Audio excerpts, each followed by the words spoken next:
Ladies and gentlemen, welcome back to Nate at Night. I have Jack from Ultimate Halo, otherwise you guys know him as Fletch, in the booth today. We're going to have some great conversation. We're going to ask him some questions and also reminisce a little bit about his past. So if you know Jack a little bit, you'll probably know him a bit more by the end of this.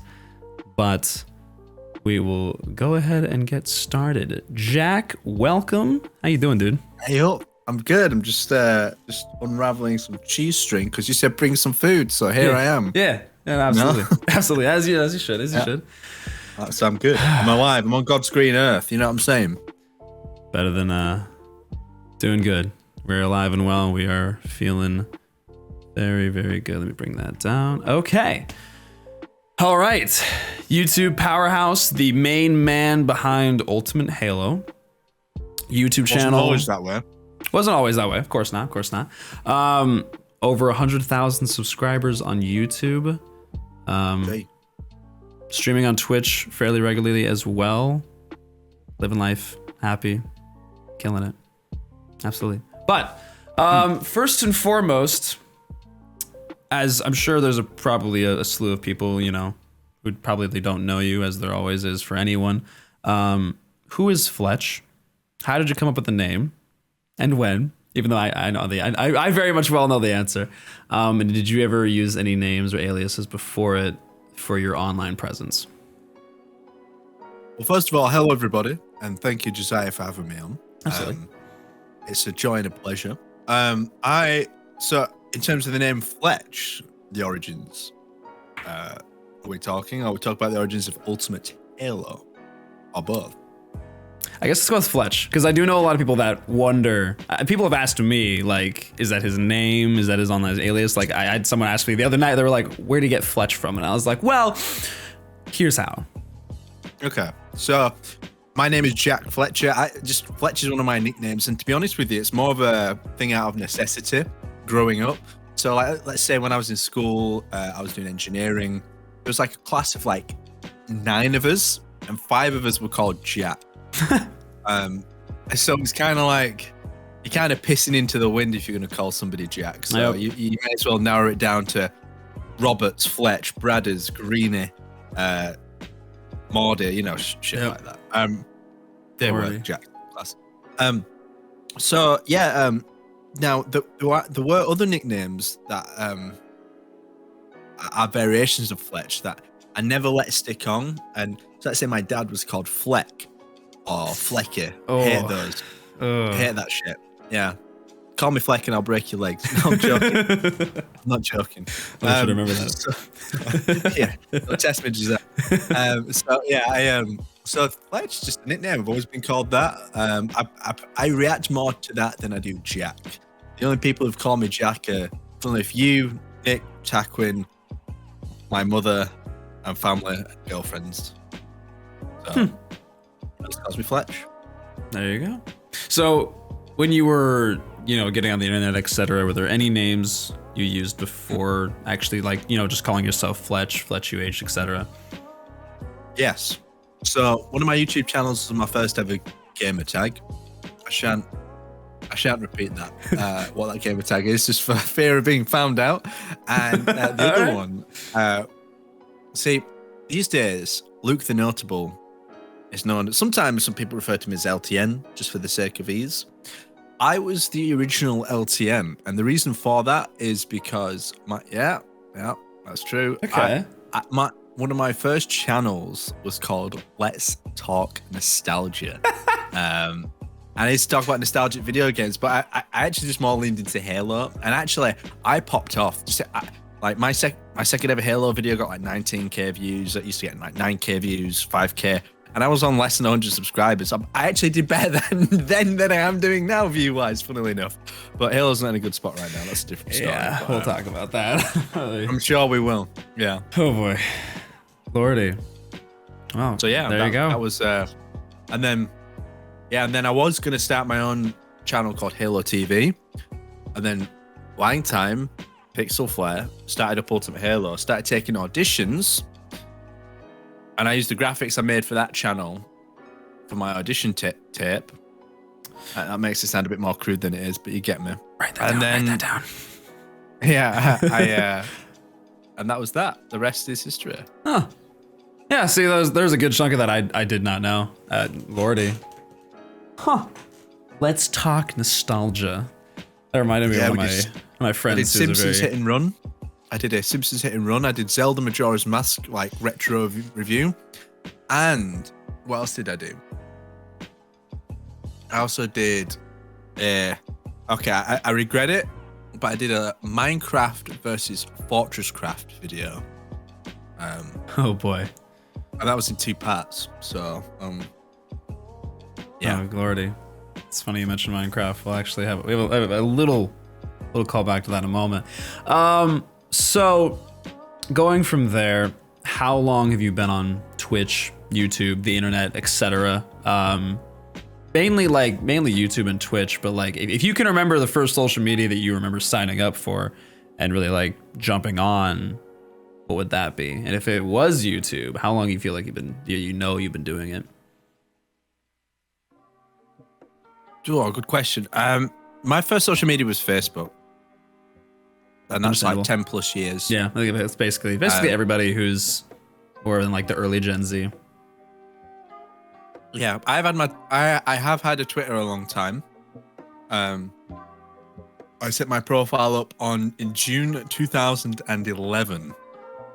Boy. So 11 years. Just yeah. In and around. So there's that. And then YouTube, God knows, man, I've had a lot of, in fact, I can tell you right now, I can tell you when my first ever video was. Oh boy. And it's not public for a good reason. I mean, yeah, fair. There are some of my videos that aren't public anymore either. We all regret the past sometimes. We do. Well, sometimes, mine's frequent. Okay, so similar time frame. My first ever video, which was copyright claimed, was named goodtimes.mp4 on the 14th of January 2011. So, yeah, long time ago. Oh, we lost a lot of hair since then. Huh. It's been over 11 years. Doesn't feel real sometimes. Okay, sometimes. So, with that, you've been with Ultimate Halo for a minute. And I know when you first signed on, but how long have you been a part consistently of Ultimate Halo?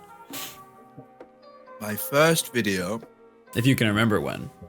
My first video was something like, I hope you've got this written down, the 16th of April 2015. And it was to do with part of the Hunt the Truth Halo 5 marketing campaign, and it was about Ben Giro going to a glassed planet. And as we all know, glass planets have bad records. I've heard that line in years, man. Oh my god. Yeah, you're right. You're right. Is it the 16th? I did not record the date, but it is April.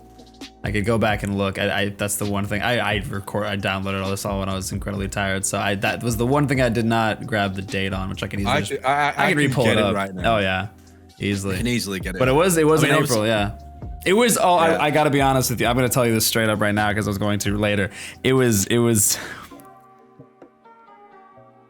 For lack of a better term, a pain to try and find your first video on the channel, because all I kept hearing, I was opening link after link after link, and I was like, Ultimate Halo. Yeah, it was safe. It was like, hey guys, what's up? It's Tyler here, and I'm like, oh god, where are you, Jack? And I was like, is he later? Is he earlier? I think he was in this round this time. And I had that video pulled up, and I should have just read the description because it was like, hey guys, please welcome Jack to the team. But it was such a natural like video. It felt like you'd already been there for such a long time that I was like, oh, okay, this is like, gotta be something earlier. I got it wrong. It was actually April 9th, 2015. There we go. But there were barely any tags. My SEO score is incredibly low, but you know what? It was a different time back then. You didn't need an algorithm to to ride it, you know? Simpler. It was a simpler time. I kind of miss the old YouTube days because if it was back then, now I'd be absolutely popping off. Yeah. Oh well. So. So that's been, you're coming up on 7 years then. Already. 7 years, lucky number. 7 years. Yeah. Lord Almighty. If you can remember, if anyone did you just, I mean, obviously YouTube was fairly popular. Did anyone first introduce you to YouTube, or did you find it on your own? Did you find it on your own? Did you start making videos and content, or did someone like say, hey man, this is a dope site you should check out? No, I mean, me and one of my, well, still to this day, one of my best friends, he also called Jack. He goes by Greenie. Seems to be a popular name over there. It is a fucking popular name. It's like Josh. Yeah. Well, Josh is popular over here as well. Very popular. Similar thing in my year group, lots of Joshes. Lovely. Anyway, the question, so me and Greenie used to watch YouTube videos of all sorts of shit. We used to watch Halo stuff. There was one Halo video actually that still sticks to me to this day. It was like a machinima thing, but like, it was like this it was like a music parody video thing, and it was very much ahead of its time. And what happened was, what was it? There was loads of music, and then one of the songs was "Blinded by the Light." Anyway, but we just found it really funny because Spartan walked out on the beach on Zanzibar in Halo 2, looked up, and that the light was like blinding. And back then, it was just, that's probably not that funny these days, but back in the day, yeah, you know, I'm fully aware, yeah. The scene was just different. Don't mind me. I'm just having some fruit, guys. You're good. You're good. Because I'm a little bit fruity. Can you say that these days? I don't think you can. I don't know. It's whatever. I mean, lordy. I'm not that in tune with older machinimas, but I think I have a few friends that are like fully aware of like the classic Halo 3 ones, like Phil, HMV Hell, etc. Maybe that was the one. I don't know. I've heard of that one plenty of times. I've never seen it, but I'm not fully aware of what you mean. There was a resurgence of like Halo music videos around the time I started joining the machinima community in 2013. Space Ninja Monkey made a music video to the song Louder Than Words by Less Friction, and it popped off for what we thought of in the machinima community. And this was way back when your YouTube channel, you could feature a video on your front page of your YouTube channel that wasn't yours. Yeah. So like when you saw like the big machinima creators like Arbiter 617, Mike WB, like featuring a video that wasn't theirs that they thought was really good, you were like, oh shit, they've made it. And I remember those creators featuring that video, and like everybody was raving over it. And then everybody was like, oh, I gotta make a Halo music video. I gotta do it. And so they were just like, any Less Friction song or any other song, everybody was making a Halo music video. And it's just so interesting to watch of how much something like that could inspire someone. Lordy. I agree. But back to the original question. Yeah. No, very much was like a journey I did by myself. Like, just wanted to do videos. But my original channel was just like stemmed off my own desire. And then Let's Talk Nostalgia was supposed to be like a duo channel with me and a friend called Jacob, who I've been in bands with and stuff like that. Lots of J's at my school. Yeah. And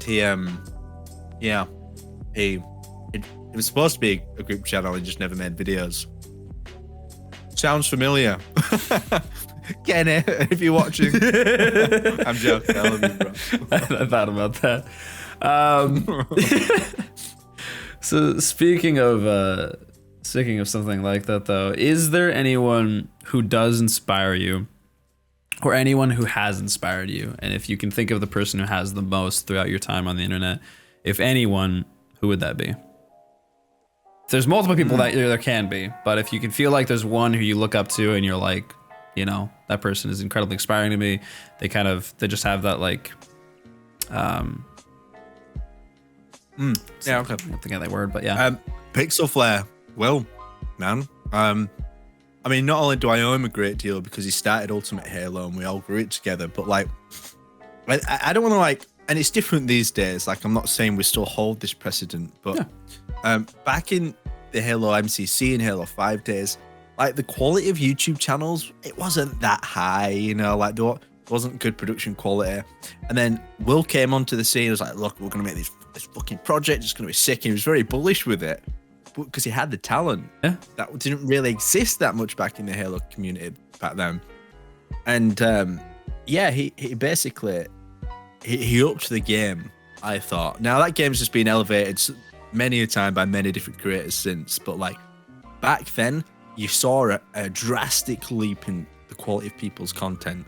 So Will, you know, he taught me all sorts, you know, just in terms of how to present. I remember my first time making a video, and he was like, I sent it to him to have a look because it was my first video, and he's like, you're quite quiet, so use your outside voice. And I'm like, what do you mean? He goes, just use your outside voice.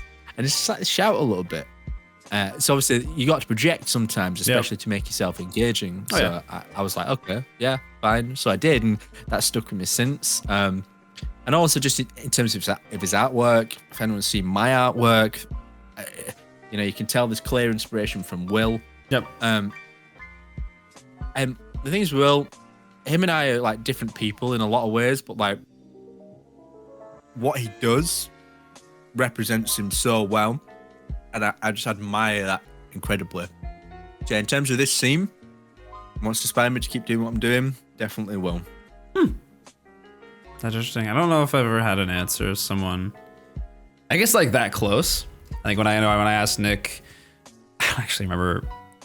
I don't remember his full answer, but I know like PewDiePie was like one of the people. I think there's like 2 or 3 of people that would that he answered. But it's awesome. Yeah, no, I fully agree. He's some of his artwork that was like my phone background for years, and I'd kind of just forget it, and I'd open it up and I'd be like, oh yeah, like he made that. Like that's insane. And I'd like download his artworks and I'd be showing my friends. I'd be like look at how cool this could be. Look how cool someone can like make artwork like this. Yeah, no, man. I mean, for me as well, it's like I have like friends who like Halo, and people know me who think it's cool what I'm doing. Yeah. And I'll say to them, we'll be looking at something. Maybe it's like the Tenrai artwork or the MCC artworks or whatever. Yep. And we'll be talking about it. I say, oh, my mate made that. Yeah. Like, really? Exactly. Like, oh, yeah, that cool Halo point light, but yeah, my mate made that. Yeah. Like, that's cool, you know? Yeah. And I've had such a...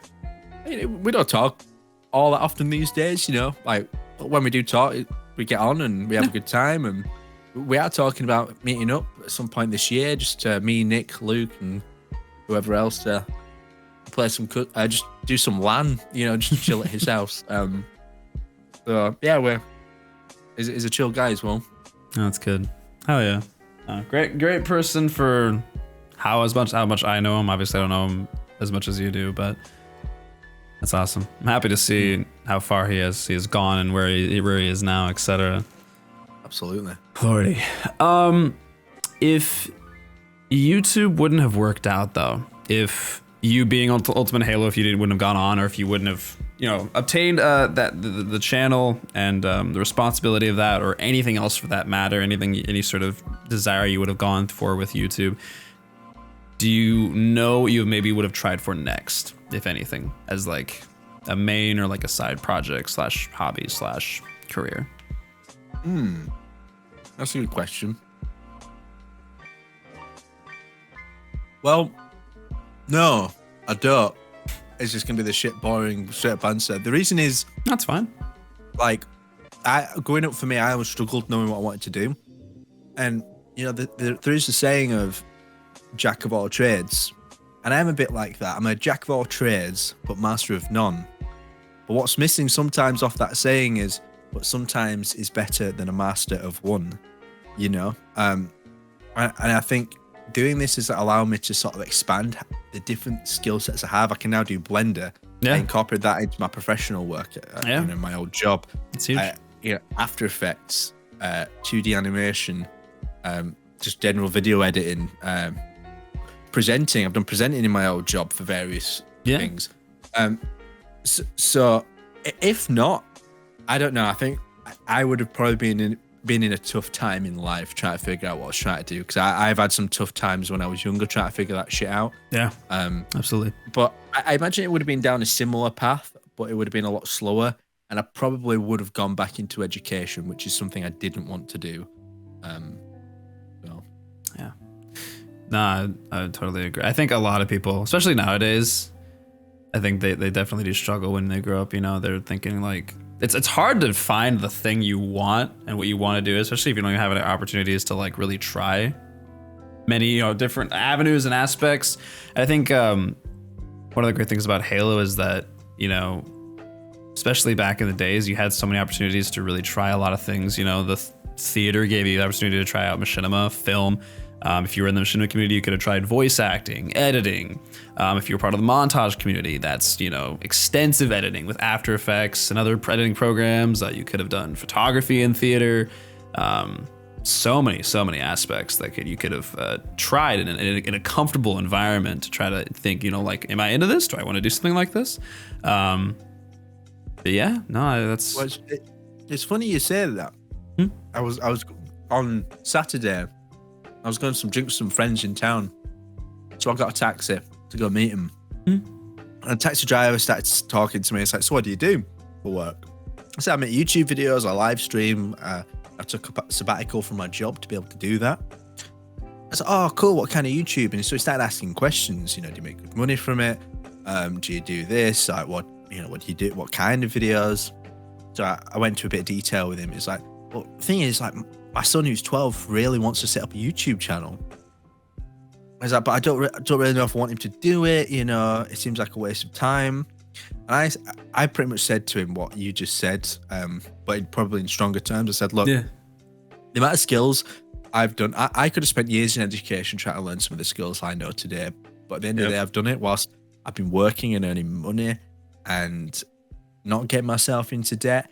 And honestly, like, I've learned so much. I've networked so much, and networking is a huge thing. I said, obviously he's 12. He needs to be careful. You probably need to keep an eye on him so he's not making like bad connections online. But that's kind of how it is in general with kids these days on social media. So I said, honestly, let him do it. Just make sure he's doing his schoolwork at the same time. yeah. Make sure you get the bare minimum done, etc. Yeah. No, absolutely. I'm gonna change my blinds here because I'm not used to recording and doing anything this early, and hopefully this will fix the patch, and it does. It's fine. Oh well, that'll be right. It's a bright spot right there. There. Oh yeah. Oh well, sun's out.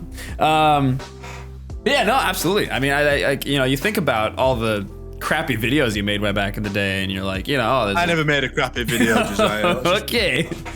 Says the one with private videos. But no, you make those private videos. Well, you make those crappy videos way back in the day, and at the time, you're looking at them, you're like, this is great. Like I killed it. Like, look at this. Like, this is fantastic. Like, you want to show people. You want to show maybe your family if you're comfortable doing that. And then you grow up and you think back and you're like, God, what the hell was I thinking? But you still learn those skills. You try to improve upon them, or at least you tried. And so, yeah, that's awesome. I'm happy you gave the advice to that person because who knows how they might now encourage their son to do that and give them the chance to. And now if they don't, son's the next PewDiePie, I want a cut. Exactly. Yeah. Bastard. Oh. Yeah, but no, it's hard. Sometimes when you find what you want to do, it's like, well, what are you gonna do if this doesn't work? It's like, fuck all. I don't know.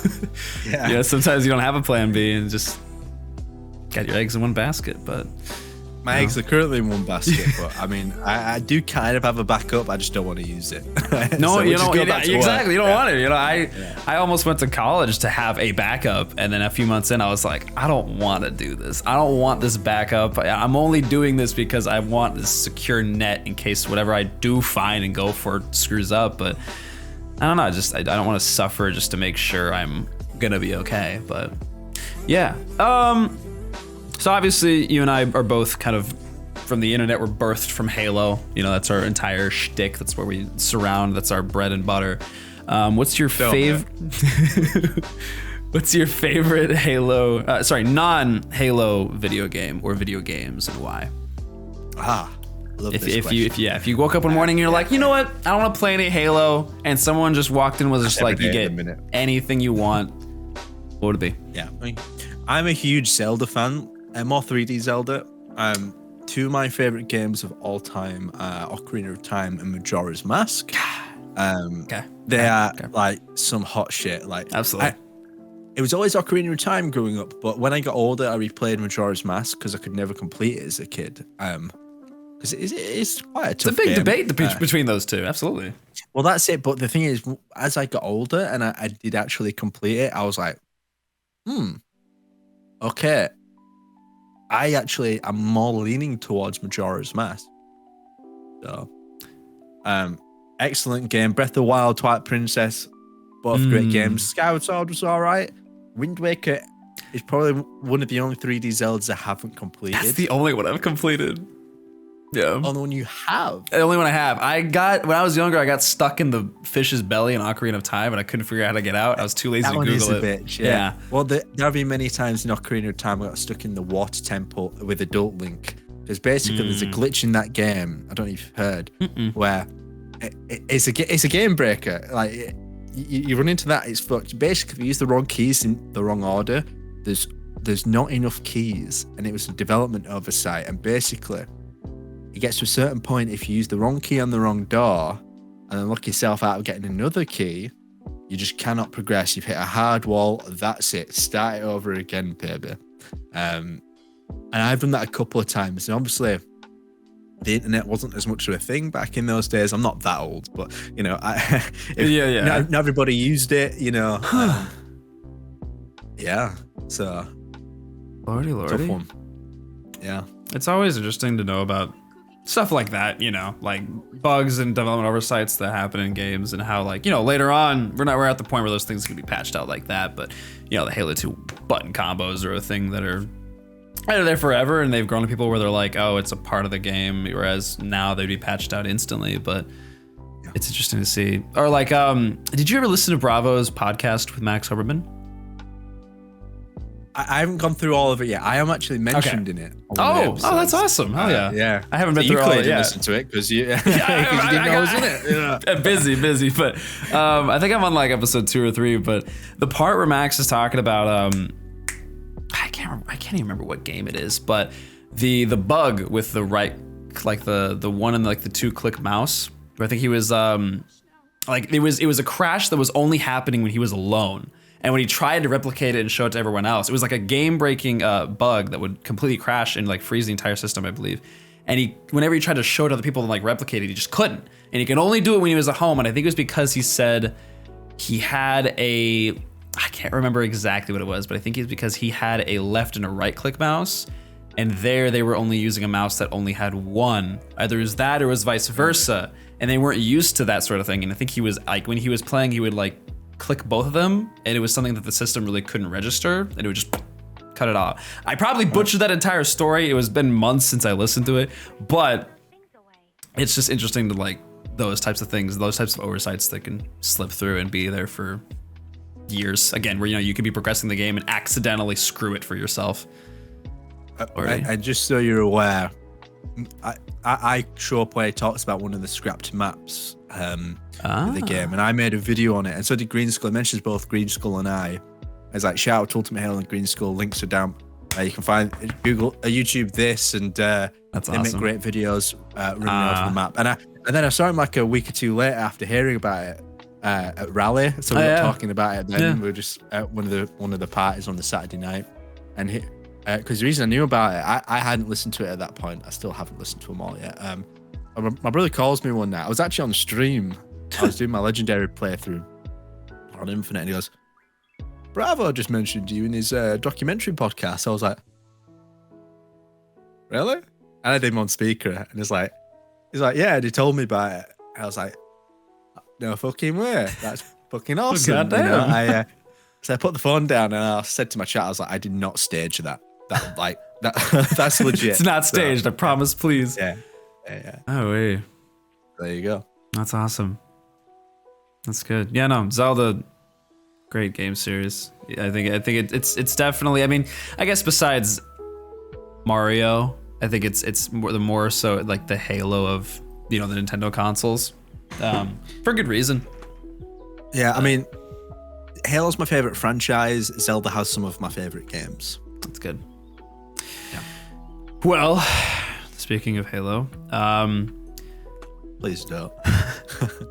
Now go on. Yeah. What's the question? thoughts on Halo Infinite at this moment in time and the future of the franchise. And then I've got a few more bullet points to follow up with that. I have to go. Sorry. I don't want to hear this question again for the probably 17th time, etc. I mean, obviously you made a video on, your thoughts, but just, I guess, your feelings of the moment, or just anything that you have to say. I have never been this frustrated with Halo. I said in my recent video that I was actually more optimistic in the Halo MCC in Halo 5 days than I am now. And the reason is I respected the ambition of MCC. The fact that it was bringing so many games together with so many features at high resolution, high frame rates, X, Y, and Z. And then, so I'm a bit gassy because of this Iron Brew. It's good stuff. Anyway, yeah, and I just, the issue is, I feel like, there was some ambition in terms of the campaign. I think it's a great campaign. It's not fantastic. No, it is fantastic. It's a great campaign. It's solid. I had a lot of fun in it. It's definitely got some issues, and I wish they did certain things differently, but you could say that about anything. Any campaign, of course. Yeah. Just any game, any campaign, any Halo campaign. But anyway, so, but the way that live service is being handled right now, I'm just, in Halo 5, we'd already had multiple drops by now. Multiple. And, there was an ex-developer who went on Twitter recently and said, we were so burnt out with Halo 5, regular content drops, so it was, really intensive. Yeah. I was like, it probably was intensive, but is that necessarily because of the work, or maybe you just weren't provided enough resources or weren't set up correctly in a way to be able to handle that type of work? They were doing monthly updates, weren't they? For Halo 5 for like the first 8-9 months. Yeah. We already had Forge by now. Yeah. Forge. It's weird to think of like how at the time Forge felt like it was like a lifetime away there, but now it's been 3.5 months. Yeah, and it's like oh my god, a month and a half. Dear God, what we do? And then it was just there. I'm sure it'd be worth it. I said to everybody, I said, even before this game came out, I said, trust me, by the time Forge is actually out, you'll forget you had to wait in the first place. We always do. Absolutely. Yeah. We're quite short-minded in that sense. So I do try to reassure people with that. But what I struggle, it just baffles me. And, people, the counter-argument can be, well, we've had all these updates, which is true. But, like, a lot of them are day one patches. Not every update worked to fix glaring issues that... I don't want to shit on 343. I get there are challenges, but all I'm saying is something fundamentally has gone wrong somewhere down the line. Yeah. What that is, who knows? There's speculation. Yeah. There's there's words going around, but who knows? But in essence, so I don't go on a extended ramble. I'm very frustrated. I still enjoy getting on and playing games every day. I slap at quick play and free for all. Let's not talk about ranked right now. But yeah, I still do enjoy it. But it needs some content desperately. There we go. Full stop. Sorry. Period, as you guys would say. Yeah. Period, dude. Sure. Period. Yeah. No, I totally agree. I think sometimes, when you're on the outside, it may seem like at the surface it's all their fault, but sometimes again it is management, it is the people from the higher ups, etc. It happens. I mean, you've probably been a part of some sort of workforce or job where, when you have a good flow going, as soon as one person leaves, it's screwed, or someone comes in to replace them and they've got to relearn everything and they've got to redo it. I had that happen at Geek Squad a lot, where we had everything was going fantastically.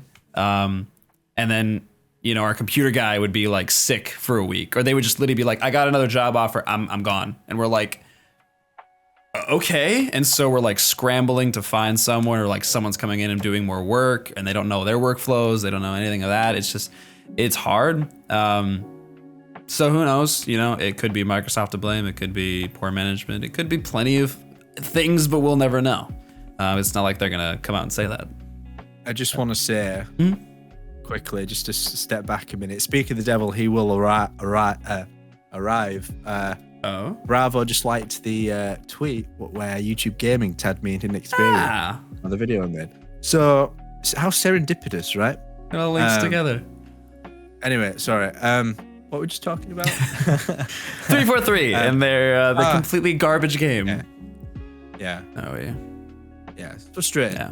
To say the least. But I do believe they'll get there. It's not that fact they won't get there. It's just like, how long does this game need to be hung out to dry? And I've seen some negative sentiment for the community over these, like straight up anger. Oh yeah. Well, I mean, I've never seen. I've seen anger and like vicious anger from this community, but I've never seen this level of frustration. And two similar but different things. I've seen anger, but never this level of frustration, ever. Yeah. Everyone was. It's amazing how quick of a switch it feels like. You know, one day we were all. I felt like I remember waking up. I don't remember who I was talking to and who I kept telling this to. I was like, I've been waiting for this day for like the community to be at least like 90 to 95% united and happy about something. And it was a great feeling. And it was a great time for the short time that it was, you know, that very short honeymoon phase. It was euphoric in a way. I was like, my time online as a Halo fan was late 2012, like right when Halo 4 came out is basically when I was getting on social media. And I was loving it.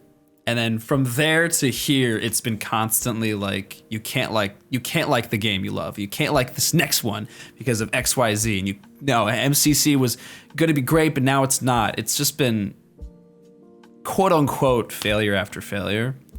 And I was waiting for that day where like everyone could just come together, be united and be like, this is great. And Halo Infinite was that for like a second. And then it's just, and unfortunately now we're here. You get me emotional, bro. Yeah, no, fair. Oh, yeah. I just feel like crying. It might look like I'm crying, but I'm not. I'm just like, you're good. But devastated. I know. I mean, over the time that we've known each other and been friends, your feelings on this have changed because I remember when I interviewed you way back for that video, 2020, I want to say. I don't know if you remember it. It was like Halo Infinite, do this or fail. It was right after they basically. Announced the game. They showed off the gameplay. It was you, Nick, RLS, and Taquin. And one of the things you said was basically you're not much of like a multiplayer buff, and you're more so like the campaign. But obviously over the past year or two, that's changed, and you're much more inclined to the multiplayer, and you get very serious, and you're very good at it. So what is most important? What is most important to you in a Halo game? The one thing they need to get right, or I guess just for you, like what do you look forward to the most where you're like, gotta get me that? Yeah, no, it's 100% campaign. I mean, I'm not saying I'll force myself to play multiplayer because I do like, I do really like Halo multiplayer. I was really good back in the Halo 3 days. I know everybody says that, but I was all right. I was killing in those Halo 3 lobbies. Yeah, doubles on Halo 3 ranked. 45. Anyway, it is the campaign. I think a solid story is like fundamental to Halo these days, and obviously it was different back in the CE days. It was like it was very bare bones, but it did the job. But it was the concepts that introduced that to the medium, because the concepts weren't anything new. The Halo ring was taken from a book called Ringworld. Sergeant Johnson was the same kind of character as that guy from Alien. A lot of these things were borrowed but accumulated all into one. Art imitates art. And then from there, it was like it had nothing to that extent of being done in the video game medium. But Halo 2 story was just immense. I still stand by, like, Halo 2 has some of the best writing, but I kind of prefer Halo 3's story just because of how nicely it rounds things off. There's probably some rose-tinted goggles in there somewhere, but I refuse to believe it. So yeah, campaign and just some solid missions that are replayable. I think Infinite's missions, once they have a mission select option, like we'll get there. We'll get there.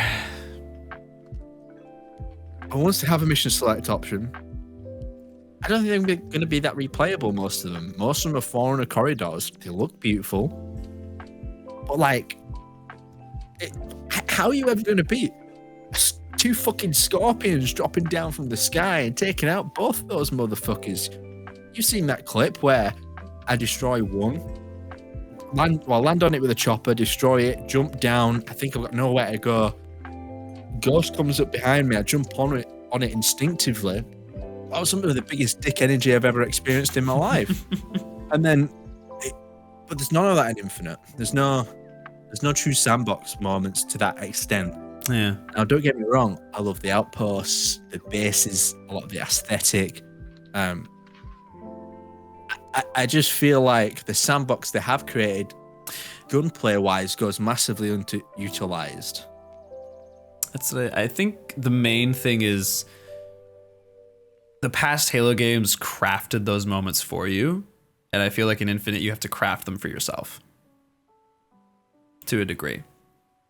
You know, like you can have some amazing moments in Infinite. Like I feel like you have to kind of like make them for yourself, like depending on what you call down, depending on like what you do, what you choose to do, how you choose to go about these missions. There's a lot of ways to do it, but you know, with the past Halo games, it's like, here's your tank, roll across the bridge. Here's your 2 scarabs, you know, do them, you know, kill them however you want. But for the most part, it was very hard to get around that sort of thing. It was like, you have to go down this path.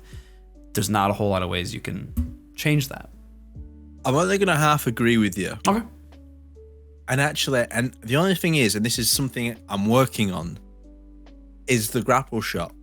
Right? Because I made a video, I got a lot of shit for it saying the grapple shot ruined Halo Infinite, but people read the title and got pissed off and just didn't hear me out. They never do. But but the thing is, I stand strong in saying that should have been added much later on in the game. And because it distracts you from going to other parts of the environment, trying to stealth the tower, for example. Like there's like a door at the back where you can break down a shield wall and sneak in. I was never going to do that. I had a fucking grapple shot. I'm just going to leap all the way up there and just like yeet from the top. Yeah. Why would I? And I know the argument could be, yeah, but you don't have to do that. It's like, You're gonna. Come on, guy. Like, let's get serious right now. I'm going to use the fucking grapple shot, dude. So, yeah. Got a couple of my chins in that shot there. So, yeah, I feel like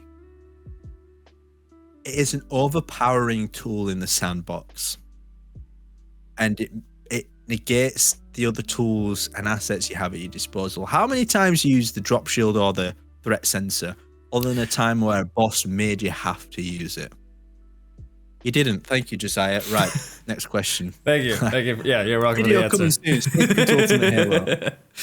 Definitive proof nobody ever used anything besides the grapple shot. I mean, that was definitely my main one, but I think when it came to certain bosses, I had to use other means of disposing of them. But there were some enemies in some instances where like I didn't really like force myself to. I was like, how can I mix this up instead of constantly using the grapple? You know, is it going to be easier for me to kill these hunters with using a thruster pack? And you know, I enjoyed upgrading those because they did become useful, especially if you're playing something like Legendary. You know, just like throwing down a drop wall, and you have a slew of enemies in front of you. You know, a bunch of grunts, a bunch of annoying skirmishers, some brutes there. But the problem is, it's if you're on controller, it's the means of which you have to switch between them. Mid combat, you got to remember you're not going to look down at the corner. No, yeah. You've got to remember the exact right. It did get annoying at first, but I will say once you got it, you got it. Like I was methodically, like I was killing it. I was like, boom, drop wall, threat sensor. I was just whipping around. But it does take a minute to get it. For me, that's not a good example of good fair, absolutely, user experience and interface. So that's fair. Well, I get their options were probably limited, but there's only so many buttons on a controller. I feel like there probably could have been another way of going about it. Even just left and right, just switching between left and right, and just if I knew I was on the grapple shot. And just right on the D-pad, put me onto thruster. That's a lot easier. Just have all of them displayed at the top, and it just shows you which one you're on. I'm going to save that for the video. Yeah, you get what I mean? Yeah, So, that's fair. yeah. Okay. What's your favorite Halo memory or memories, if you have one? I mean, there's probably a lot, but like if something, whether it's, I know, Nick was like, I have the definitive answer for this, and he was basically talking about like when him and his buddies like got Halo 3 ODST and they were all like up all night playing and beating the game. But like whether it's in Halo or involving Halo, it could be like a trip to some Halo event with your buddies. It could be, you know, an online memory. It could be a video or something, anything. What are some of your Halo, like favorite Halo memories where you're like, man. So like, I'm going to go over them high level and not go into detail just for the sake of time. Okay. First trip to 343 Industries.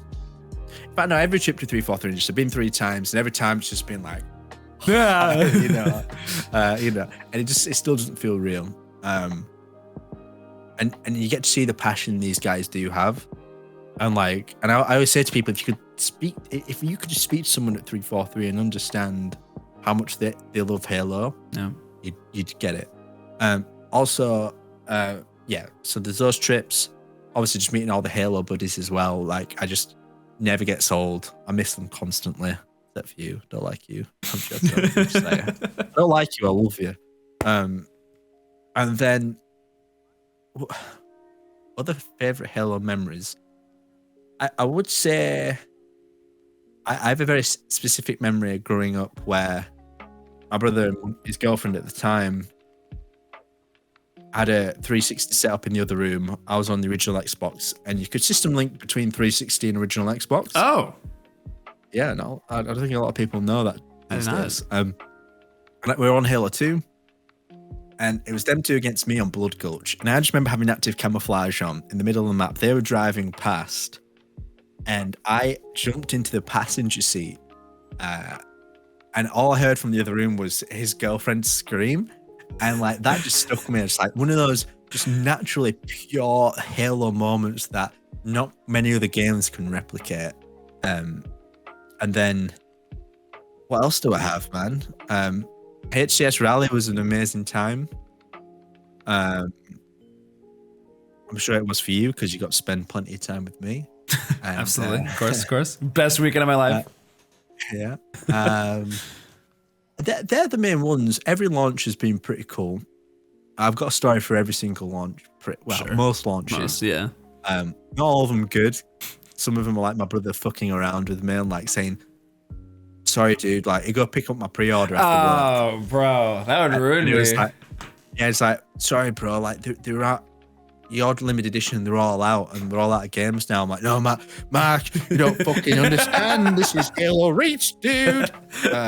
So, yeah, it was, yeah. I've got lots of memories, but they're some of the main ones. But like going to 343, seeing the Halo Museum, and seeing behind the scenes stuff, which still to this day I can't talk about, is just like wild. So already. Yeah, that's good. It's always heartwarming to like hear those memories, especially like the ones where it's like the moments that, you know, it's nothing huge. Again, like visiting a 343, it's just like, you know, you're there with your friends or family.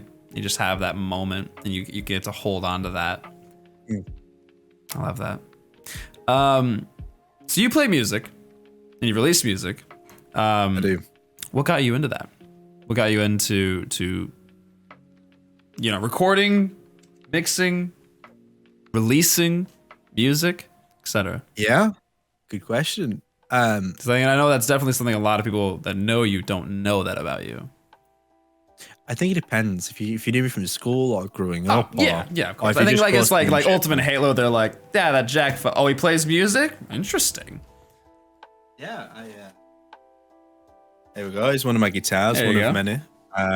It's actually got a Halo sticker on it on the other side. There you go. UNSC sticker as well.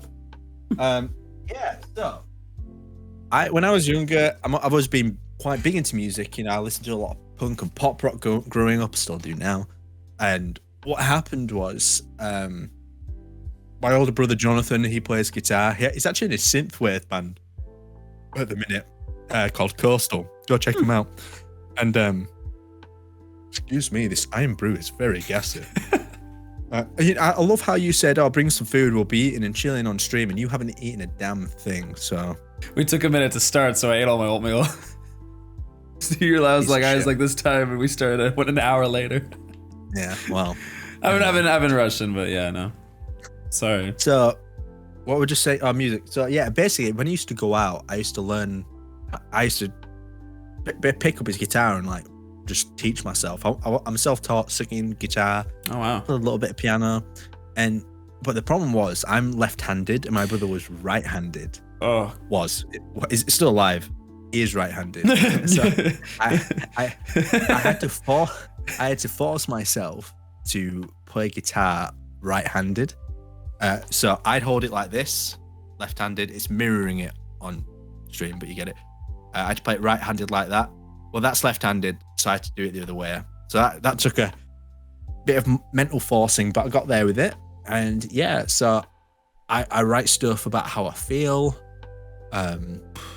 what's going on in my life. It's very emotive. My music's lyrically, like the vocal melodies derive from like punk and pop rock, but it's very acoustic. Some of it's quite ethereal. So there's a lot of different things that have influenced my music over the years, like really blended into one. It's not just like one defined genre. You'll find a few breakup songs in there as well. You'll find a lot of breakup songs in there. I'm good at a good breakup song, man. Yeah, no, I think, I mean, those types of emotions, the ones that, creating art from that is absolutely a beautiful thing. It helps to cope, etc. It helps to kind of close that chapter, to get some sort of closure. Unless you're dating somebody and they want to hear your music and you're like, well, I mean, I suppose, yeah. My older brother had something like that kind of happen where, oh, really? Yeah, he's like, I wrote this song for my future wife, and his wife's like, yeah, but you wrote it before you met me, and it's like, it's still for my future wife, but it's like, yeah, but you wrote it before you met me, and it's like, it was like a debate of like, it wasn't for me, but it's like, yes, it was, because you're my wife. So it's or like writing and releasing a song saying, I don't want to be in love, but you're married. But it's just like a song you wrote when you were much, much younger, but like now you have the means to produce it. That's awkward, but yeah. Yeah. Lordy. No, let's skip that one. It's about someone that's beyond our time right now. Yeah. Lordy. Is the guitar the only thing you can play? Or is there other instruments? How many instruments can you play? I can play a little bit of piano. Mm-hmm. I actually just got another piano recently after not playing for years. I can only play a few songs like Afraid How to Save a Life and still at the beginning of that. I can play a little bit of Linkin Park, What I've Done. But other than that, any other piano work I've done is just more accompaniment to music I've been writing myself. And normally it's just by ear. I'm like, I know some chord structures, but like I'm not like, I can't read off a stave. It's just all by ear and feel. Yeah. Sometimes it's easier than that. It just kind of feels it's more natural instead of feeling more structured. That's awesome. Absolutely. I know you're incredibly passionate about this next question. Very, very passionate about it. What's your favorite football team? Oh, well. Actually, this is an emotional topic as well for me at the moment. Yep. So I'm a huge Leeds United supporter. I go week in, week out to the home games. We actually just fired our manager, Marcelo Bielsa, who took us to the Premier League. Sorry to cut you off. For the American people, it's soccer. We're talking about soccer, but it's football. I will end this call. I'm just making sure they know, so they're not thinking. Listen. No, I'm English. Just making sure everyone. I know. I'm just talking about. No, I know. I know. If I said football. No, I'm just making sure they know we're talking about soccer, and so they're not thinking of a football team. You know. Go on. I know what you're saying. Anyway, we just got an American coach in now called Jesse Marsh, and he.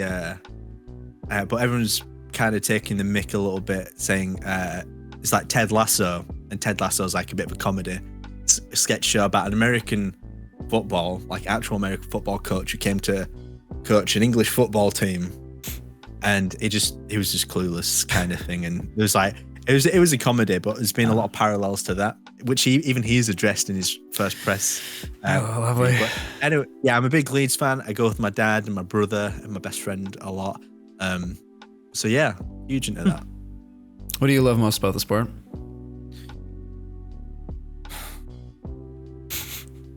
That's a tough thing. Like, being a Leeds fan is like, Leeds used to be one of the biggest clubs in England. Still is, if you like, not even just if you ask me, just objectively is in terms of the fan base and how passionate they are. But they used to be a huge Premier League club, used to win a lot of trophies.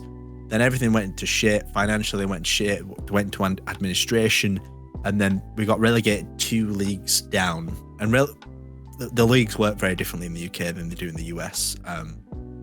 And so we got relegated, and it took us a long time. It took us like 14 years to get back to the Premier League.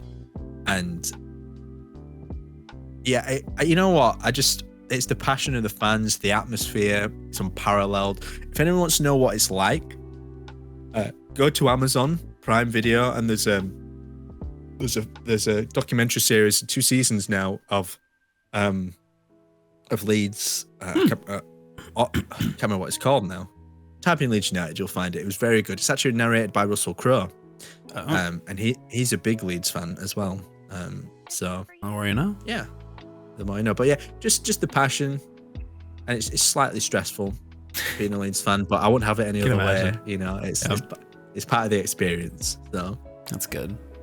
Yeah, I kind of felt I really felt over here in the US. I really felt bad for the Super Bowl results, because the Cincinnati Bengals went to the Super Bowl and they almost went up against the 49ers, and the only 2 Super they've Bowls. got a stake in Leeds United, by the way. San Francisco 49ers. Yeah.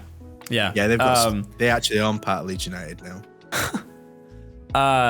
The Bengals have only been to the Super Bowl twice through the entire time of them being a team.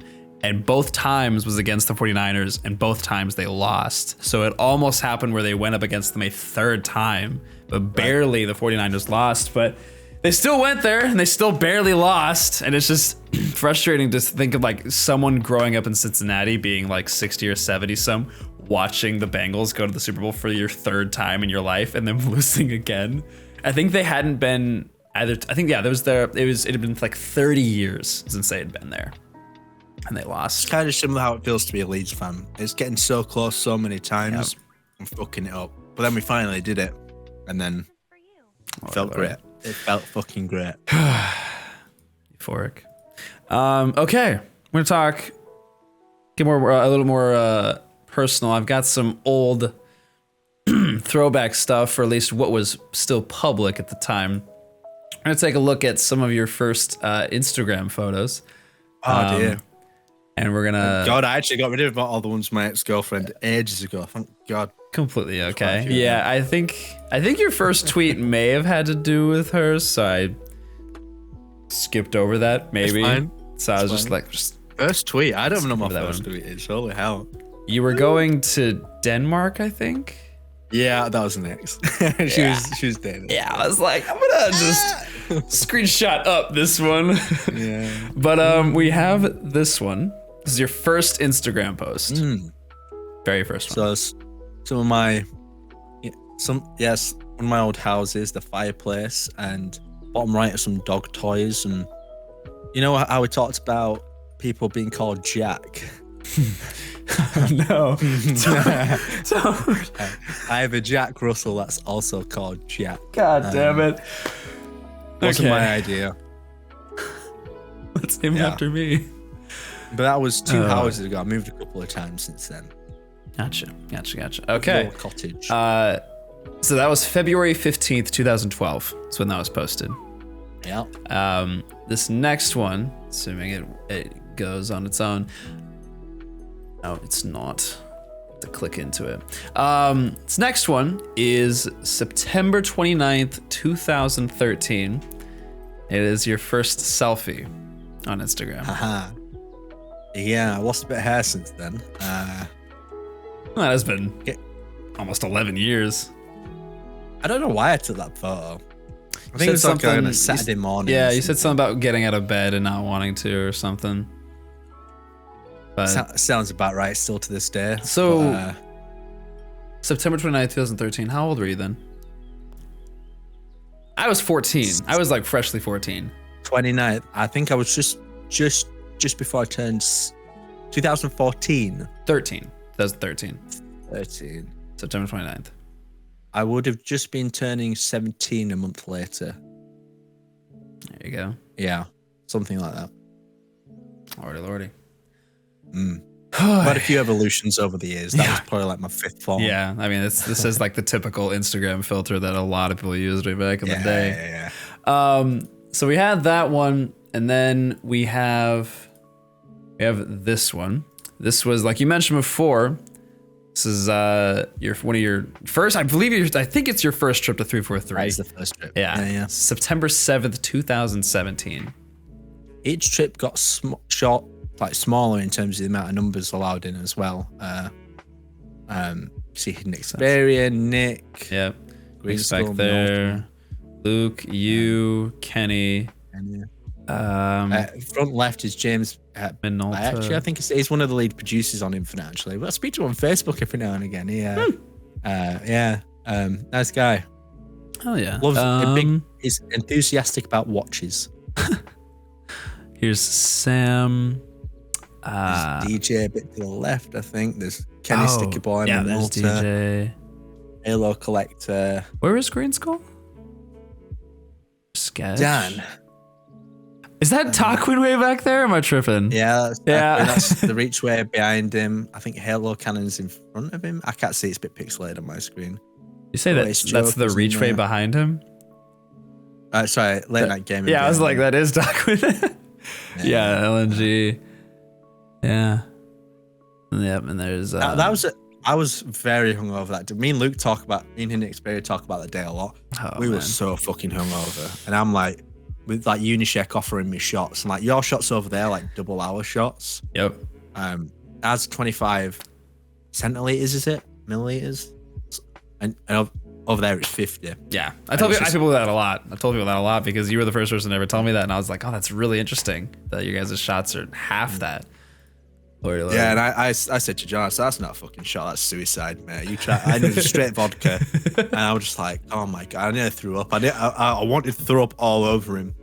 And the next day I went to McDonald's. I talk about this in my first vlog as well. Like, I went to McDonald's. I ordered a McGriddle. We don't have that over here. A maple syrup infused. I didn't think too much of it, if I'm honest. Favorite breakfast sandwich. And I just thought McGriddle. I thought griddle, it sounds grilled. Thought, okay, that'll do. And it like bacon, egg, sausage or something. And it was maple syrup infused all day. It makes it worse as well when you're hungover. I could just smell maple syrup on my hands. You know, when you're really self-conscious, you try washing it out, just not happening. And, you know, I'm spending half my time in the bathroom. Yep. And the cool thing about the toilets in 343, actually, you go into the bathroom,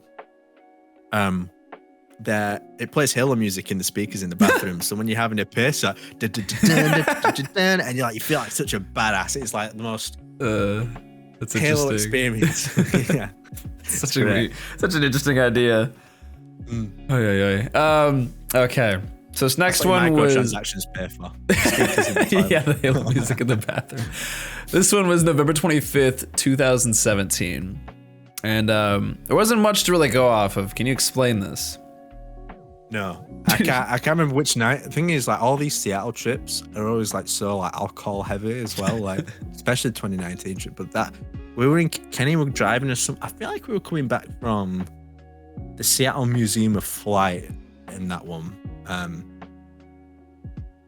Yeah. No, we weren't. Who's that in the right? There's someone behind Kenny. Yeah, it's a wearing a DraftKings shirt, and they're to the left of you, so I'm not sure who. What do you say that shirt was? DraftKings?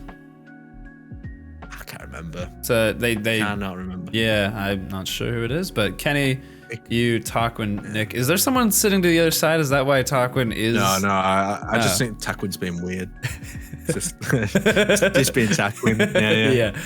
That makes more sense. That was a really hot year as well. They had lots of forest fires in LA, and you could see ash like falling in the air. You left your car overnight. There was like a thin layer of ash. It was pretty. It's unfortunate. Pretty wild. Last Instagram photo I have. It's your first EP that you released.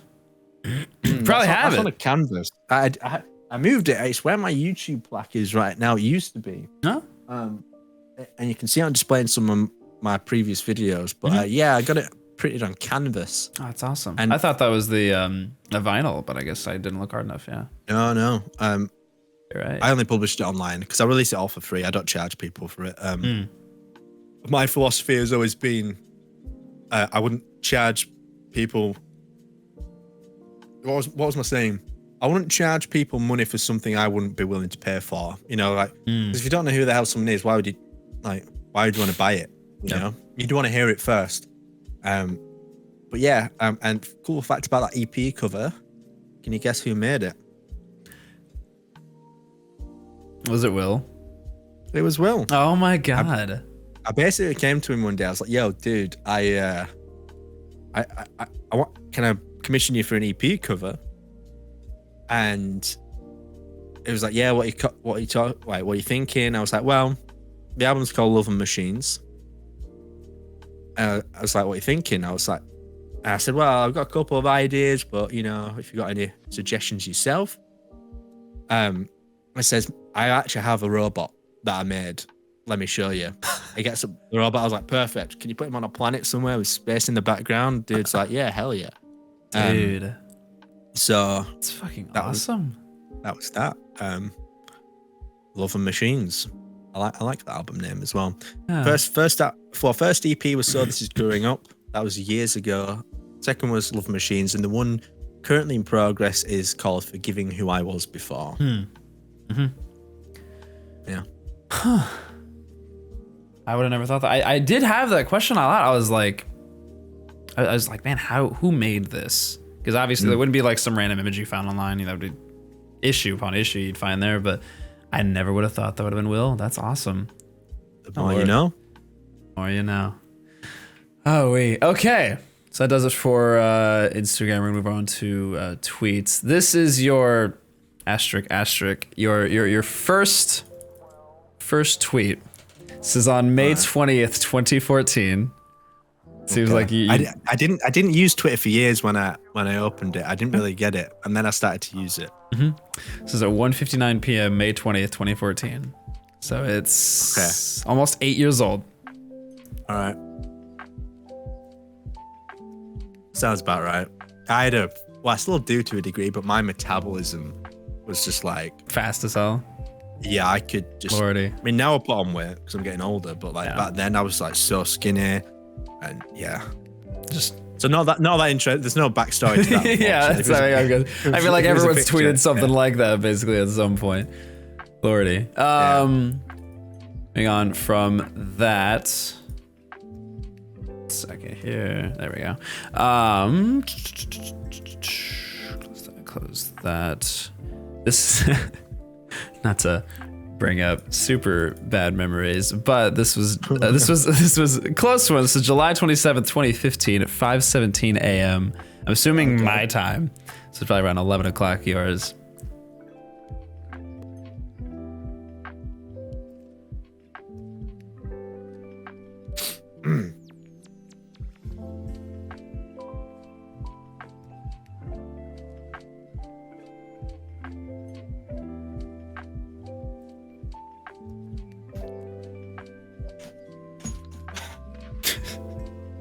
I don't.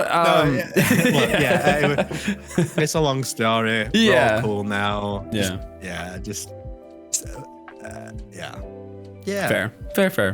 I don't know the full story behind it all. I mean, I was a part of it for like 2 seconds, but I was like 16. But there was that. That was one of the first. And then the other one that was actually right before, it was closer to your other one. is this?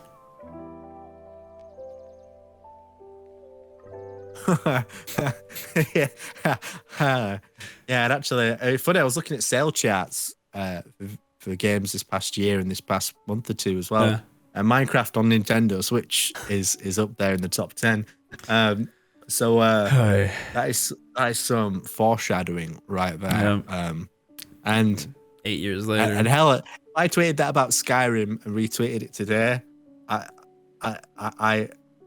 I'd be getting some likes on that tweet. That's all I'm saying. Yep. That's a good question. Damn.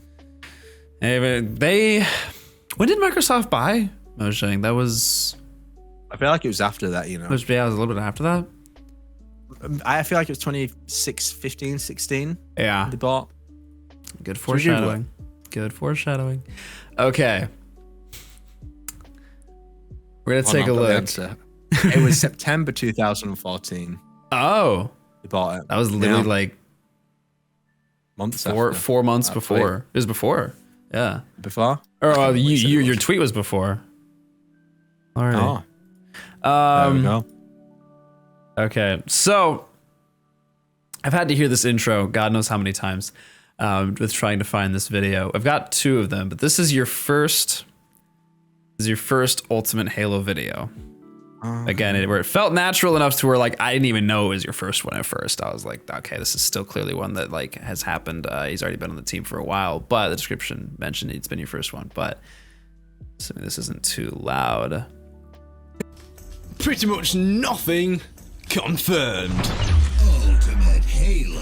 Welcome back to Ultimate Halo, guys. So contrary to the intro, despite nothing in particular is confirmed, this small post to hunt the truth is still rather interesting, to say the least.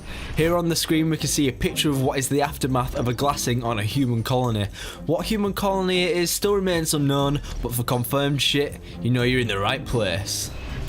Coupled with the image is a statement from Ben Giro. It reads as follows: "This is a photo I shot on a previous assignment, but it never saw the light of day because it didn't pass UNSC standards. Very few got to see a planet firsthand after a Covenant glassing. Took look out over all that death and destruction. The desolation is devastating. A petrified sea of what once was. This image has haunted me for years." So thanks a lot for watching, guys. This is Fletch here. Leave a comment on what you think the planet could be down below. Leave a like, favourite, and if you're not already, subscribe. And if you haven't already done this, go tell your friends to subscribe, and your neighbour and your dog. Peace out, guys. Catch you next time. Ultimate Halo. I have a lot of nostalgia for those old Ultimate Halo graphics. Same. But Rock with it. yeah. So everyone might be a little bit confused about the pretty much nothing confirmed. we had a shit joke that like everything was confirmed, like because there was such a drought at the time. People feel bad about the Halo Infinite drought. Like there was also a drought. There'd been many Halo droughts over the years, and we kind of like rolled with it.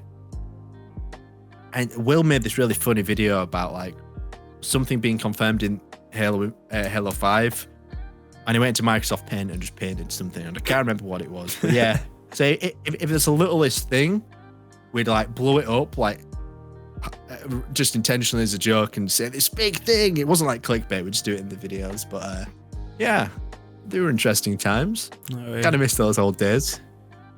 I agree. Yeah, no, it's nostalgia.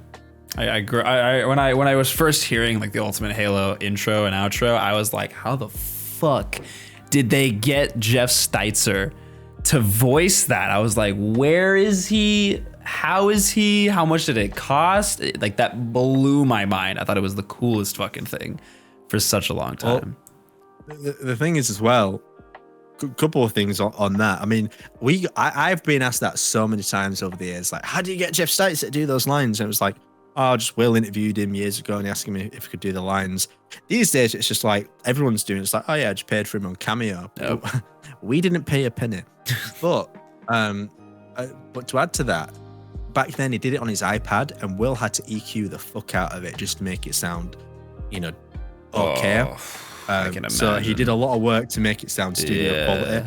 And Will's thing back in the day was there's something called FL Studio, an audio app, and he demanded that we all used it and used this plugin called Sound Goodsier to make everyone sound buttery smooth, and he used it on that as well. So Yep. yeah. Yeah, I remember that. So I believe this is your second video. I could be wrong if it's not your second video, but it's very close. Yeah, it's my second. Yeah. And The old Samsung Meteor mic, my old room. Yep. Yeah, you want to play it. 3, just please, just confirm something. Ultimate Halo. Welcome back to Ultimate Halo, guys. It. I'm That still fucking stands today. Can you send me that video file, please? I'm going to repost that bit. to Twitter. absolutely. Confirm something. Yeah, we'll play it again. please 343, just please, just confirm something. Ultimate Halo. Welcome back to Ultimate Halo, guys. I'm Fletch, and an interesting webpage has been released to Australian Halo fans, which at the very moment contains at least 3 images, but there are more likely to come, so let's break them down. So the first image... Oh yeah, the start of that. I thought this was great. Yeah. That was a great moment where everyone was coming very together to build great. that. Yeah, That's there's some fantastic. very creative marketing campaigns. Killed it there. Lordy. That was Yeah, a we'd have to watch fun it. moment. Oh, of course not. No. Already. But yeah, I believe that Back was then we your. used to make videos on like just any little thing as well, but these days, like I'm much more selective on how I want to use my time for videos. Oversaturation. lads Yep. and lasses, This is Fletch your here latest from video. Ultimate Halo, and As I get a, a lot of people. Bit of like a before, after, etc.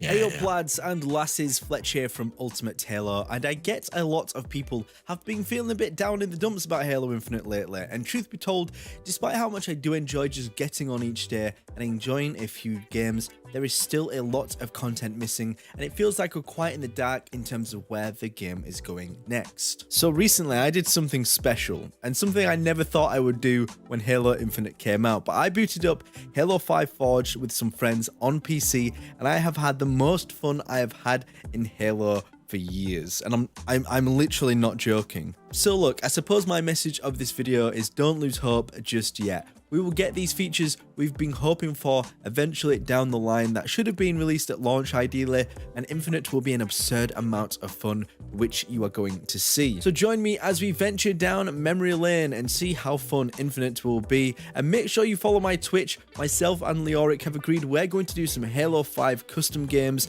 on stream soon, so you can all join in and just enjoying the just chaotic fun. So don't forget to subscribe and enjoy the video. Ultimate Halo. There you go. You're missing the best part as well, the custom game. You know, they can go so watch the first that game type themselves. is Tom and Jerry. I think it's a download error there. There we go. Let me know. But Infected apocalypse. Look at this. So you see, Tom this and Jerry. is the restaurant. Burger. And there's this Oliver. Oh, hello, Leoric. Hello, Oliver. Yeah. Listen, burger. You little shit. Come here. Why are you running? Why are you running? Jade. Yeah. Hello. Anyway, we'll let them watch the rest of that if you want. Yeah. That's No, not wasn't actually your, my latest wasn't your, video, yeah, by the that, way. sorry, yeah, let me correct My myself. Not your latest latest video, but I think this would have been it's a bit of a lighter one to compare with for for sake. But yeah, just like the difference between. I think something that I thought about when I was looking at all this, I was like, you had a great start, like way back when, when you usually look at people's first videos, there's a huge drastic shift between when they first started and where they are now in terms of like their tone, how comfortable they are, what they sound like, etc. But I mean, like, you already had it amazing, like from the get-go. Like you mentioned, Will was like, no, go use your outside voice. And you're like, what? But I mean, not a huge difference, little tune-ups here and there. Obviously you're more comfortable, etc., because you've been doing it for so long. But from the start, you had it, which I think is very admirable. Absolutely. But lordy. Cheers. I appreciate that. Yeah. Changed a lot since then. Lots happened in life. Oh, but yeah. That's life, But I do credit it in part to, how these people around me guided me through and try to constantly improve. And obviously I did a lot of improvement myself and just learning new skills off my own back. And yeah, it's been a wild ride. Yeah. Excited to see where else it'll take us all. If you can think of it, what is a choice you made in your life that changed it forever that you either doubted or you almost didn't make? Wow. Fucking hell, I didn't expect these kind of heavy hitters. Good question. So, a choice in life that I nearly didn't make. Oh. Jiminy Cricket, I think I've lost him. So, I don't know if this is going to make it in the cut. I just went for a pee. And I had to think about it whilst I was peeing. And I was like, shit. It's okay. I don't know. The thing is, I've made a lot of choices in my life where, like, they have all really changed it. Yeah. And I'm very fortunate to do a lot of the things that I do. And that have all forged who I am. And what I would say is, I would probably say, like, the first trip to Seattle in 2017 really, like, opened my eyes. I would love to live in Seattle one day. To any ladies out there who want to, like, help a guy get a visa, I'm the guy. But the problem is, I was kind of hesitant to ever make that trip happen, because I was with an ex-girlfriend. We were a bit rocky at the time, but, you know, I didn't know whether she really wanted me to go, and I felt bad, and we could have gone somewhere together instead, and money was a bit tighter for me back in the day. She was a student. Gotcha. But we actually broke up before the trip as well. But going on that trip was kind of like an absolute eye-opener. Not, I've been to many other countries before, but the thing is, I learned so much about networking. I've met lifelong connections that I've got today. Obviously going to 343, but like meeting those people at 343, cementing long-standing relationships. I mean, me and Unishek have known each other for about just short 5 years now, which is, great. And he's a great dude. Hardworking dude. That guy doesn't sleep, I tell you. He doesn't. He absolutely does not. So I'd say that's one of them. I would say my last job, which I was at for nearly 6 years, I was going to quit that after 3 months. I remember like being in the car with my dad one day, and I was like, yo, Dad, I hate this job. And I was struggling to find a job I liked, and I was struggling my career path. It's like, just stick it out, Jack. Come on. You've tried a few jobs now and they've not worked out. Just stick it out and see what happens. And it did eventually. It took me years and years and years, but I stuck it out. I made some great friends, and I got to a point where, it was just, I got to a good job, and actually I think it's helped me set up my career.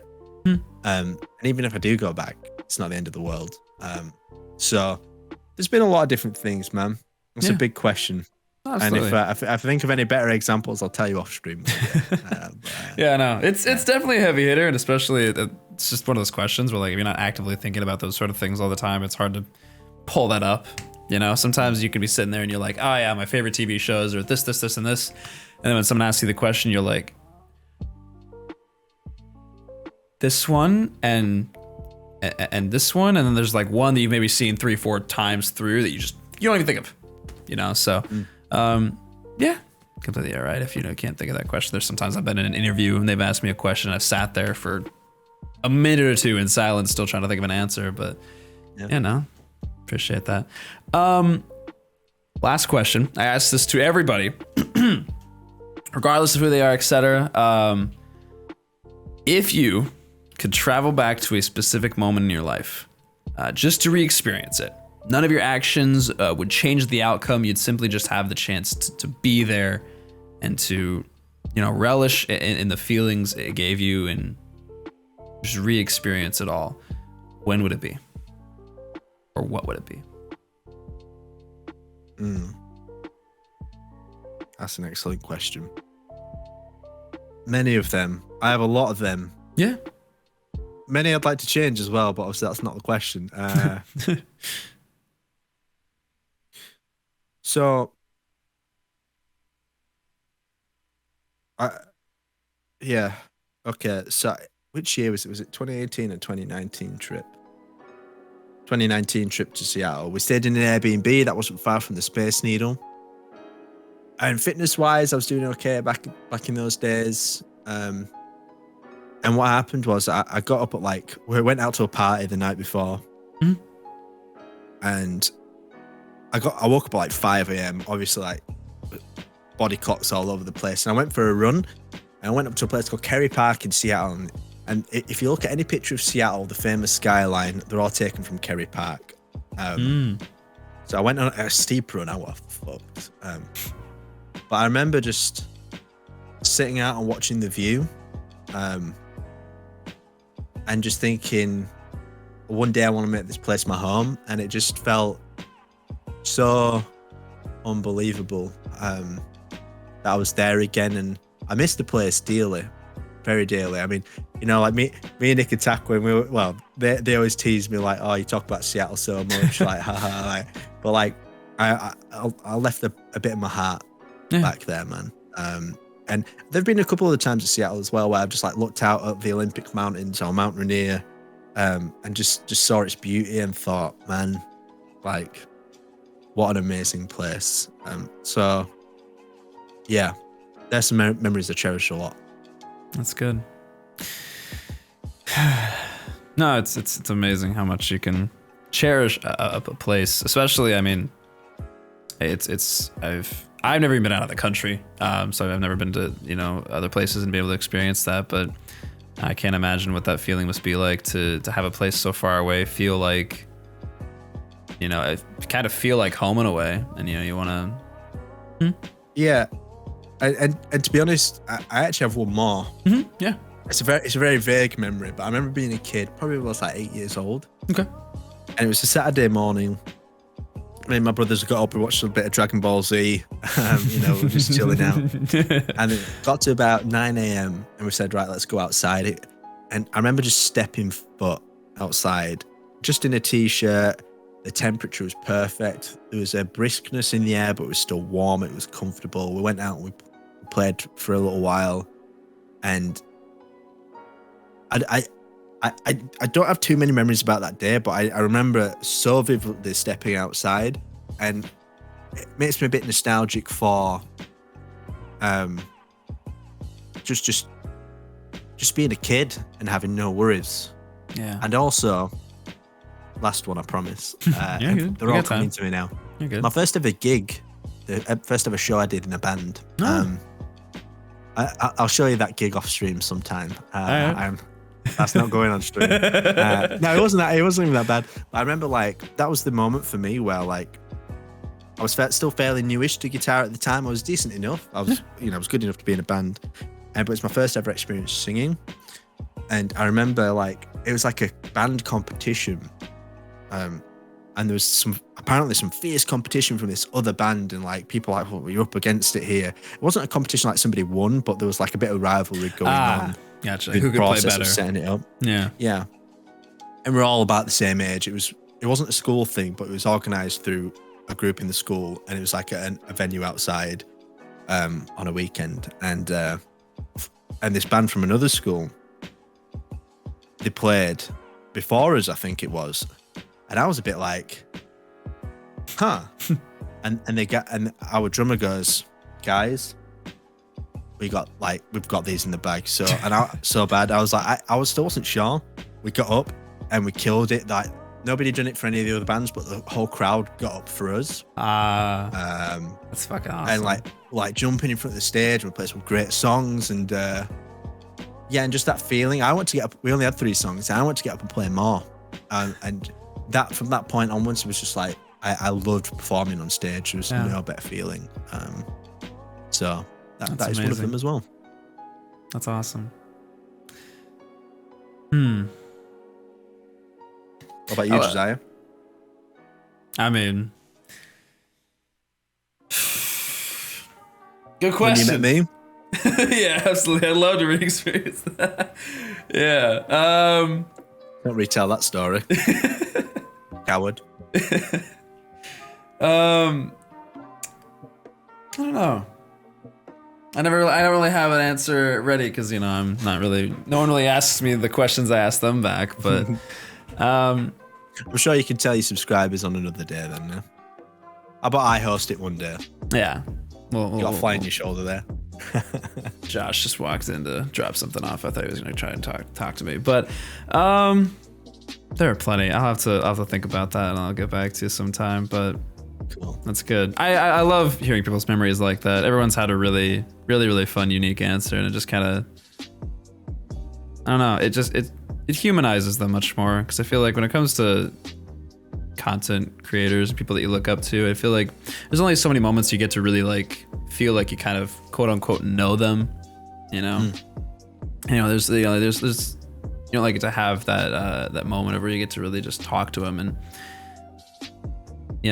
hearing those memories, it just kind of it humanizes them more, and you get to kind of feel like I get to experience that with them, when they reminisce about it and they describe it, and I could like feel like I was like in the crowd, like watching you guys like kill it on stage, and what must like a feeling that's been. I've done theater, and Or draw parallels from your own life. Yeah, and, absolutely. You get to kind of relate to that. Yeah. Maybe some people can think of a memory that they've long forgotten. They're like, oh my God, like I was on stage once and I know what that feels like. And it's an amazing feeling to have that energy, etc. And I've only done theater. And so, I've been, I've bowed when people have applauded, but to like have that kind of energy where like you're performing and it's like, it's just that exchange where they're in that, and you have that sync. I can't imagine. That must have been incredible. So it's euphoric. Yeah, it's probably addicting too. Well, I remember I was so nervous beforehand. I mean, I don't really get nervous anymore for it, but I was that nervous. I peed like 8 times in 10 minutes before going on stage. I was just pissing air, man. But I was so nervous, and then I got up there, and like, drummer was an older guy who helped fund the whole thing. It was like, just do your one of the best pieces of advice I ever got given. It wasn't given to me by this guy. But anyone who's like worried about going out on stage, it's just kind of like, don't interpret this incorrectly either. His exact words were, look, just give it to him. And I was like, I kind of gave a blank look. This was a separate thing. I got told this. And it's like, well, look, think of it this way. They're in the room. You're in the room. There's no point half-assing it. Just give it to them. Because if you give it to them, you're going to give the best version of yourself. And if you still don't like it, who cares? You're still giving it your all. Yep. And, and people sense it. The sense if your heart's not in it. It's like an instinct primal feeling you have towards it. It's like, and then they start piecing into you, and then you start looking at them, and then they know they're piecing into you. Then you know that they found your weakness. Yep. So give it to them, lads and lasses. Even if you have to fake it, you can fake confidence. Absolutely. But yeah, no. If you got absolutely, I give it 100%. Feel that. There are some people at like concerts. Like, it was one I went to recently of Hobo Johnson. And he was just going crazy. It was incredible to see. He's like taking water bottles and like opening them up and just spraying it all over the crowd, basically. And they were taking songs that aren't normally like a particular type of energy or tempo, and they're like cranking it up. And it's incredible to see. But yeah, absolutely. If you believe in yourself, then they'll believe in you. They'll believe it. Yeah, absolutely. And it's incredible. If anyone is scared of doing it, just try it. Yeah. My motto is try everything once and then try it a second time to make sure you didn't like it the first time. Absolutely. So words to live by. Give it a go. Even like I've had things that I've done where I don't even feel confident in it until I'm doing said thing. Like the thought of it brings on like a wave of anxiety where I'm like, dear God. But as soon as I'm there and it's happening, I'm like, dude, in the bag, got this, no problem. So yeah, you never know. Like I've had countless, like even like before these interviews, I'm super nervous. I'm like, what if I fuck up? What if I don't ask like the right questions? What if I don't make up the right questions? But like when I'm here, like it's fine. It's all natural. It's fantastic. But yeah, it's all part of the process. It's all part of the process. It's what makes us human. Well, good sir, Jack Fletcher. That is all I have for you. I wish we could talk for forever, but that is all that I have for you for now. Thank you so much for giving me some of your time. I know how valuable it is. I got plenty of it these days. But yeah, no. Thank you so much for coming on. Appreciate you immensely. Guys, if you want to follow Jack, he is Ultimate Halo on YouTube. He is Fletch UH on Twitch, or is there an underscore? Okay, no underscore. Correct. Fletch No, UH it's at on Fletch Twitch. If you're watching on YouTube, the links will be down below. If I am available and ready right now, if you're watching on Twitch live, then I'll plop them into the chat. Please do follow him. He makes incredible content. Obviously, as you see, he's been doing it for some time. But I'm excited for the future. Very excited for the future. It's gonna be great. But thank you so much. Appreciate you. Yeah. Guys, we are going to, if you're watching on YouTube, have a great time. Thanks for making it this far. If you're watching on Twitch, we're going to shimmy on into the next segment right after this, but appreciate you. Jack, you have anything else you would like to say, promo, anything to the people? No, just, I'm a pretty available guy. If anyone has any questions or wants to hear my music, just hit me up and I'll link you up. And my Instagram is Fletch_117. If you want to see more of somewhat of a personal side to me, just things that go on in my life, my music, previews, covers, just general shit I'm getting up to, follow me there. That's the place to see it. Cool, and cool. My Twitter for my Halo artwork as well, which I'm sure a good amount of you will have seen because some of that shit went viral. Everywhere. Oh, probably Lordy. Cool. All right, well, we will see you guys either later or very, very soon. See ya. Shields are coming back up. He's got some more nades. Gonna pop those. Fresh dynamos in hand. It's gonna do some damage. He knows they've done damage. Getting a little hectic here. He's having these nades work against him. Oh, he's one shot. He's gotta get out of there if he doesn't want to get eliminated. Forgets has a perfect amount of time to push it, but Curse is gonna push in and take out Forgets. Josh throwing spike grenades, trying to run away, and he gets the stick onto Curse to eliminate him, and the game has now crashed.